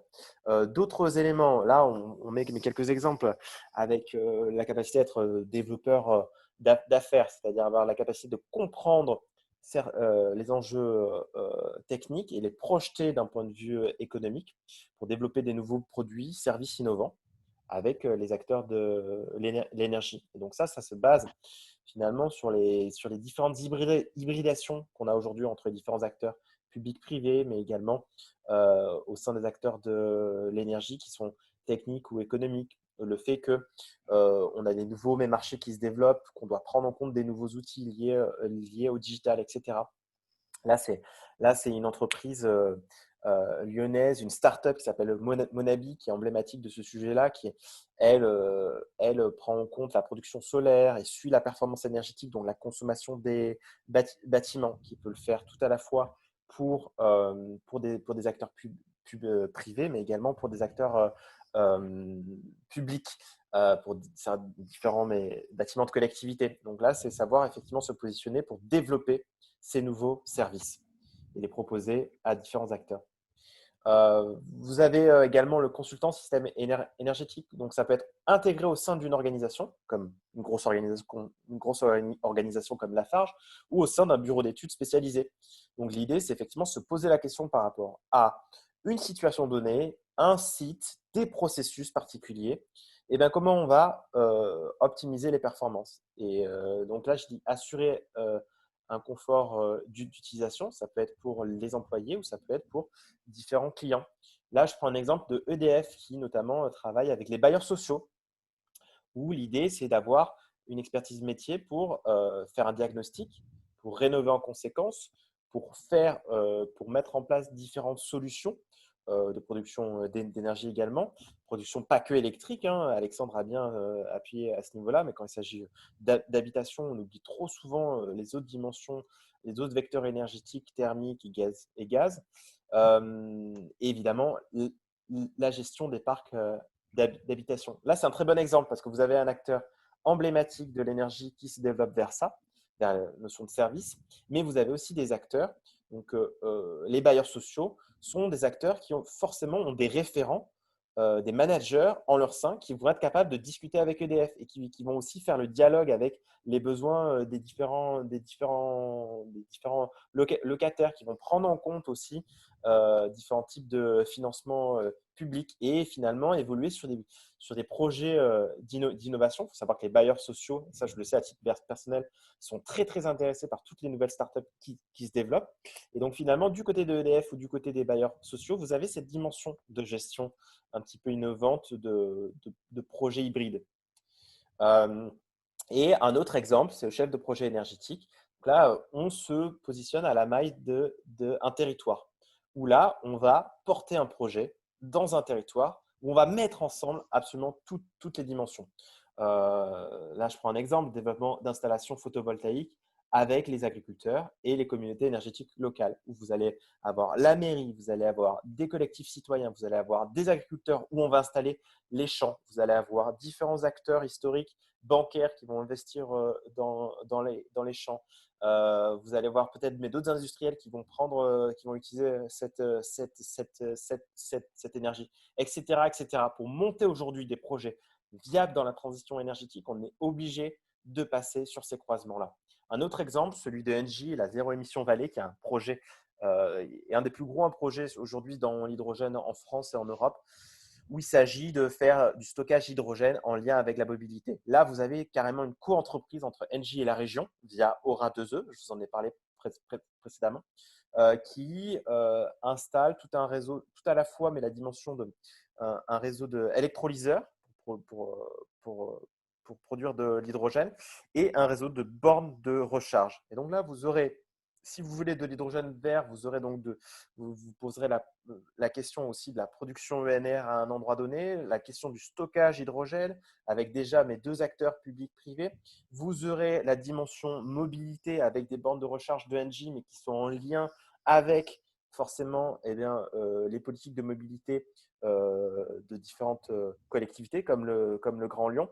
Voilà. Et donc, porter ces sujets-là, c'est absolument passionnant. Enfin, c'est des choses que je côtoie aussi, qui sont absolument incroyables, mais qui demandent quand même un niveau de transversalité assez inédit. Et c'est pour ça qu'on propose cette formation. Voilà, je pense que si vous voulez encore d'autres exemples, je pense qu'on pourra en trouver. Je ne sais pas si déjà c'est un premier niveau de réponse. Alors, on peut peut-être passer à la question d'après, si tu veux, parce qu'on en a Ah oui, quelques-unes. Oh là là, ça y est, on commence à avoir une avalanche. Alors, je prends la prochaine. Donc, la prochaine question, c'est les réflexions autour de la décroissance seront-elles abordées? Alors, il y a probablement autant de définitions différentes du mot décroissance que de gens qui y réfléchissent. Donc, c'est un mot, ce que certains appellent un mot obus, c'est surtout un mot valise. Il n'y a pas de cours spécifiquement dédié à la problématique de la décroissance. Il n'y a pas un cours qui s'appelle décroissance, en tout cas pas encore, ou alors je ne suis pas au courant, mais normalement non. Par contre, on ne peut pas ne pas traiter cet aspect-là. C'est absolument inenvisageable dans une formation sur la transition énergétique de ne pas, alors là pour le coup, je vais définir le sens dans lequel j'entends décroissance, au sens strictement, on va dire, physique de la consommation d'énergie. On ne pourra pas ne pas décroître notre consommation d'énergie, ça me paraît absolument inévitable. Et il y a très peu de gens crédibles sur le sujet qui vous diront le contraire. Donc ça va forcément apparaître dans les discussions. Probablement que ça sera abordé de manière différente en fonction des acteurs qui sont impliqués dans tel ou tel aspect de la transition énergétique, mais on en parlera, ça sera en filigrane, ça sera probablement entre les lignes de beaucoup d'interventions, y compris de gens qui travaillent pour des entreprises et pour qui c'est parfois difficile d'aborder le concept de décroissance, parce qu'évidemment, du point de vue comptable, décroissance, c'est toujours un peu difficile à vendre. Donc, quelque part, il n'y a pas de module dédié à ça. C'est très complexe. Je pense que c'est un sujet, ça serait presque une formation à part entière là-dessus. Par contre, ça va être abordé dans les sujets. On va en discuter, c'est certain. C'est quelque chose qui va tourner comme une espèce de spectre autour de ça, parce qu'on peut vraiment pas passer à côté, clairement. Et ce qu'il faut voir aussi, c'est que en amont de pas mal de cours, en amont de pas mal de formations, il va aussi y avoir des documents. On va vous demander de réfléchir un peu là-dessus. Vous aurez aussi la possibilité de vous-même de proposer vos propres sujets. Hein. Ça serait extrêmement intéressant que quelqu'un ait une thèse professionnelle qui réfléchisse un peu à un aspect spécifique de ce problématique de décroissance. Donc oui, ça apparaîtra parce que on ne serait pas crédible si ça n'apparaît pas. Par contre, on n'abordera que certains aspects de la décroissance et on ne pourra pas en aborder d'autres. En tout cas, pas à ma connaissance. Après, Xavier, tu pourras peut-être compléter s'il Ouais, faut. ouais, j'ai des éléments. Ouais. Mais du point de vue économique, c'est sûr que de toute façon, il va y avoir du point de vue économique, du point de vue technique, du point de vue consommation énergétique, on en parlera. Donc, c'est quelque chose qui ressortira. Est-ce que plus tard, ça fera l'objet d'un enseignement à part? C'est une question à se poser. Je pense que c'est vraiment une question intéressante. Je ne sais pas, Xavier, si tu voulais compléter ça sur l'aspect Ouais, décroissance. parce que c'est des sujets. Alors, moi, je suis à titre personnel enseignant sur ces aspects stratégie carbone et adaptation au changement climatique. C'est un sujet qui revient très, très souvent, tout le temps. Enfin, au moins une fois. De la même manière qu'a dit Alexandre, la décroissance en elle-même, la transition énergétique, je ne pense pas que ça existe. Il y a des transitions et il y a des possibles décroissances. Forcément, effectivement, dans ces aspects de sobriété, on va être obligé de décroître sur certains éléments. Forcément, quand vous êtes une entreprise et quand vous faites une redirection vis-à-vis d'une stratégie de neutralité carbone donnée, vous allez être obligé de fermer certaines activités, de les décroître. Notamment celles qui sont dépendantes aux énergies fossiles. Celles qui sont dans un contexte donné où il y a un intérêt, par exemple, de déploiement de panneaux solaires ou de biométhane, vous allez être obligé de les croître. Donc finalement, l'un dans l'autre, vous pouvez imaginer peut-être une décroissance du paramètre, par exemple, émission de bilan carbone. Déjà, il faut décroissance de quoi donc ce paramètre-là, effectivement, il faut qu'il décroît. Et après, en fait, ce qui est beaucoup plus intéressant, c'est de se poser la question, effectivement, qu'est-ce qui va décroître? Qu'est-ce qui va être obligé de aussi être le pendant augmenté? Et ça va dépendre de différentes choses. Il y a certaines activités économiques qui vont décroître, d'autres qui vont augmenter. Il y a certains paramètres physiques d'émissions qui vont décroître. On espère tous. Ça dépendra du contexte sur une certaine période. Et donc, c'est cette perspective-là qu'il faut avoir en tête. Mais encore une fois, à la limite, mais pour conclure, voilà, aujourd'hui et demain, les entreprises vont être obligées de se poser la question de comment se désengager de certains actifs, de certaines choses. Et ce désengagement-là, cette dépréciation, forcément, elle amène à une forme de décroissance économique. Mais au global, ça ne veut pas dire qu'il y a d'autres éléments qui ne vont pas être obligés de prendre le pas, simplement pour faire cette transition de manière effective. Alors, on liste les questions suivantes. Celle-là, je pense, elle est pour toi, Xavier. Pouvez-vous Oui. revenir sur la certification bilan carbone, utilité, reconnaissance, durée, réglementation? Utilité, reconnaissance, durée, réglementation. Alors, ce qui se passe, c'est que la certification bilan. Alors, ce qui se passe, c'est que nous allons aborder les enjeux d'audit carbone dans ce cours, mais de manière forcément partielle, parce que c'est un champ qui est quand même assez énorme. Et puis, on parle également de quantification du risque climatique dans ce cours, avec différents intervenants aussi experts des sujets. Ce qui se passe, c'est qu'à la suite, eh bien, on va. Alors, en fait, le planning est un peu malheureux là, mais les deux se chevauchent et après, c'est la certification de mes bilans carbone qui prend le pas. Nous allons avoir proposé aux étudiants, grâce à l'association Bilan Carbone, ABC, et l'Institut Bilan Carbone, qui sont les instituts de formation qui sont en charge de délivrer les licences d'utilisation des bilans carbone en France. Avec le label de l'ADEME, l'outil standardisé et légal. Ça veut dire quoi? Ça veut dire qu'après ça, vous aurez droit d'utiliser dans l'entreprise dans laquelle vous serez embauché, c'est assez adossé à une personne morale, vous aurez le droit d'utiliser cet outil pour faire un audit au sein de cette entreprise. Ça sera un premier niveau. C'est-à-dire qu'à la suite de ça, ça sera tout à fait professionnalisant et vous pourrez très bien dire que vous avez légalement le droit de faire un véritable bilan carbone qui a une véritable valeur pour l'entreprise dans laquelle vous serez embauché. Il y a un autre niveau qui est accessible, mais qui ne sera pas proposé là, parce que c'est déjà quelque chose d'extrêmement intéressant, mais qui demanderait encore un peu de temps, mais qui vous sera accessible si vous le souhaitez l'explorer à un titre personnel. Vous aurez, vous, le premier niveau. Le deuxième niveau, eh bien, c'est être capable finalement de faire de bilan carbone pour n'importe quelle entreprise, c'est-à-dire à titre de consultant indépendant et de vendre, entre guillemets, cette prestation si vous partez, si vous souhaitez lancer votre entreprise dans le domaine. Ça sera un petit peu à votre guise. Voilà. Alors, je lis la question suivante et puis on va voir comment est-ce qu'on va la traiter parce que je ne suis pas sûr d'avoir tous les éléments de réponse pour ça. Donc, beaucoup d'amis ayant fait une formation d'ingénieur en énergie et transition énergétique dans des écoles comme l'IFP m'ont alerté sur la difficulté de trouver un emploi dans ce domaine où on privilégie d'abord des personnes venant d'une formation d'ingénieur de grande école, couplée avec un master spécialisé. Venant d'une formation universitaire de physique fondamentale, je me pose des questions sur mon employabilité dans le cas où j'intègre ce master. Donc, moi, je pas spécialiste du truc, mais j'aurais tendance à penser que l'employabilité, elle est aussi en grande partie dépendante de la structure dans laquelle vous évoluez. Il est évident que dans les grandes structures, en tout cas c'est ce que j'avais constaté il y a quelques années, parce que moi j'ai pas fait une grande école, donc j'étais un peu pas forcément du bon côté de la barrière de ce point de vue-là. Dans les grandes structures, il y a un poids de la tradition vis-à-vis des embauches de grande école qui est beaucoup plus marqué que dans des structures de taille différentes. Et je prends un exemple tout bête, il y a un des intervenants, même plusieurs d'ailleurs, parce que Xavier, tu n'as pas fait de la physique fondamentale, toi, à une époque?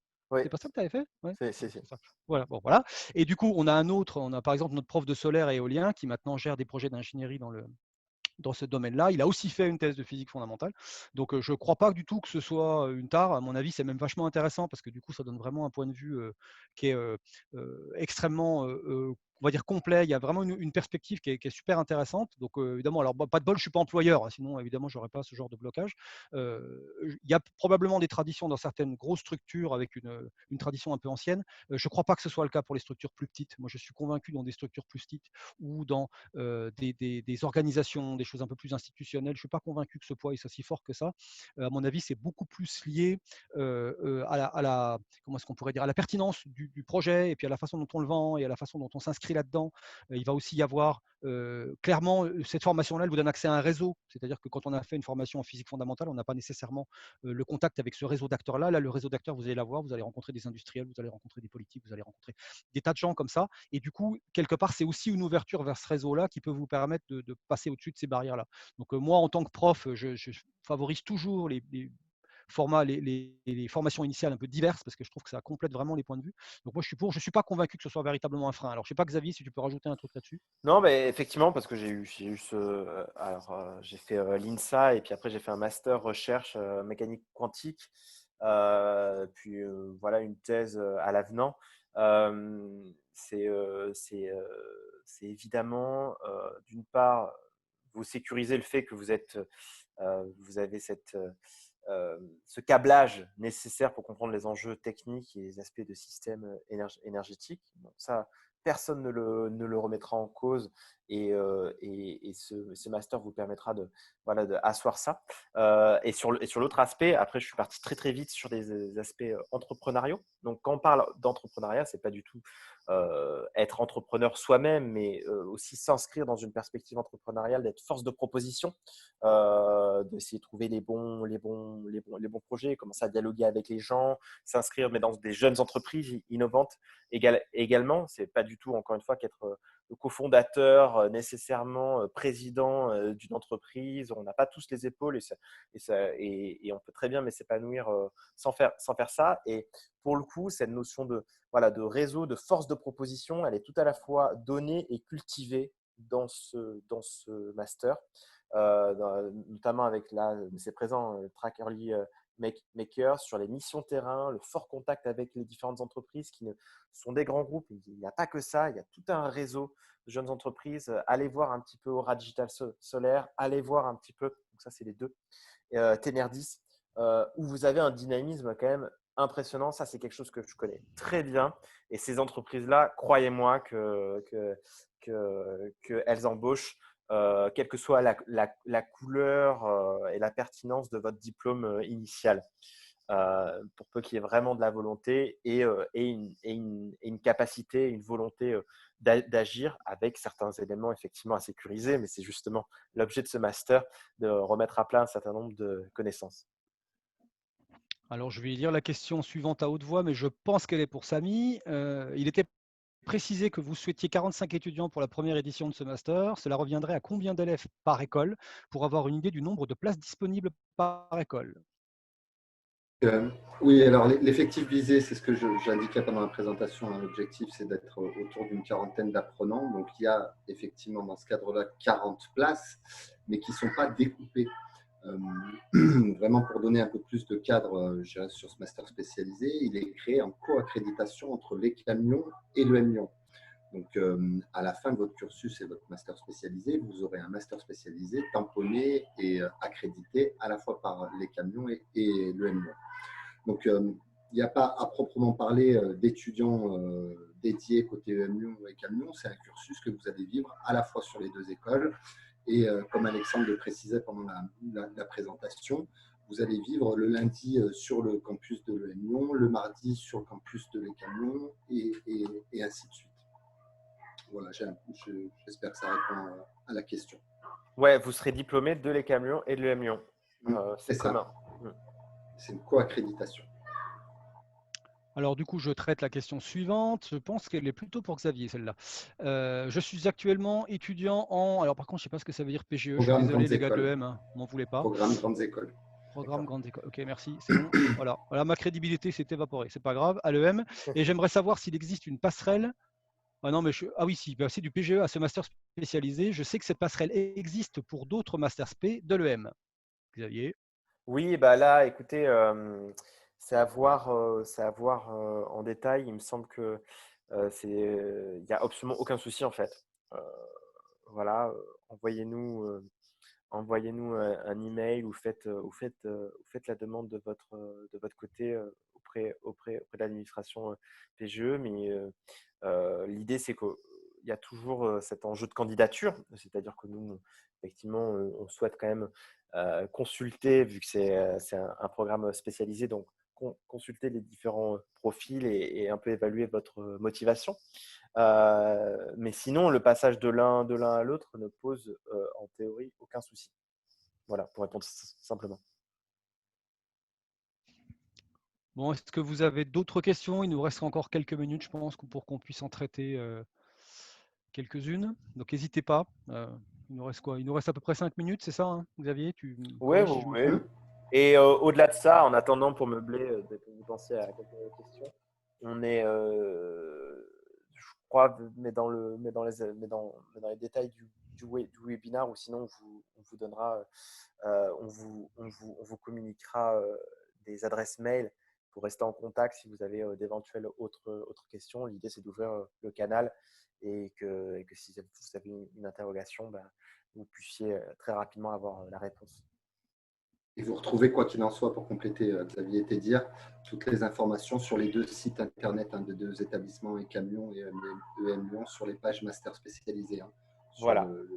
la page MSMTE, vous retrouverez toutes les coordonnées vous permettant d'entrer en contact avec nous.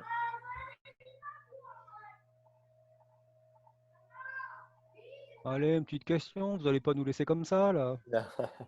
Ou à la limite, une question plus générale, je me risque. Si vous voulez poser une Allez, on se question, pose je des sais questions pas. entre nous. Ça, c'est un bon Voilà. concept, ça. Oui, non, Ah, mais si vous souhaitez mais discuter ou questionner Alexandre sur la collapsologie ou des choses comme ça, ou l'effondrement. oh, le coup bas, quoi. Ah, le coup bas. Ah bah merci. Travail d'équipe, hein. Comment je vais faire, moi, maintenant? Ou des sujets hyper simples comme ça. Voilà, des sujets qu'on peut très facilement traiter en 3 minutes large.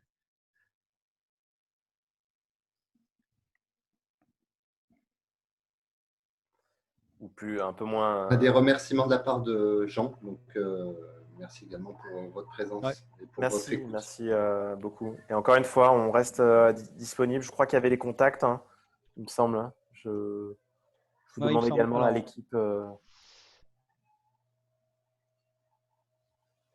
alors, justement, on a une question technique qui tombe, qui est plutôt une question de logistique. J'ai raté le début, je voulais savoir s'il y a un replay ou si les diapos sont accessibles. Oui, Le replay, normalement, ça le doit être replay, jouable. on est en train de le faire, oui. Et les diapos, Mm. oui, ils seront accessibles. Je ne sais pas encore les détails ouf, peut-être sur le lien. Je ne sais pas comment. On va trouver une solution. Ouais. Mm. Cas pour les replays, on sera peut-être amené à les diffuser sur les chaînes YouTube des 2 établissements, ECAM Ouais, on Lyon va essayer de faire ça. Ouais.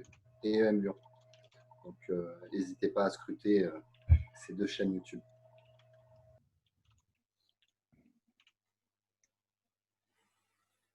Bon. Bon, bah, si c'est tout. Merci à tous. Merci. On a quelques remerciements. Ouais. Donc, je remercie, Merci de votre attention. Merci de Et puis, on l'attention, espère que ça vous a intéressé. Et que, voilà, il n'y a plus qu'à. Oui, et puis on puisse échanger encore une fois, au plaisir si vous avez d'autres questions ou interrogations, et puis peut-être de se retrouver mais dans les prochains mois au sein de ce master. Très bien. Écoutez, passez une bonne soirée. Merci. Merci à tous. Merci. À bientôt, nous l'espérons. Au revoir. À bientôt.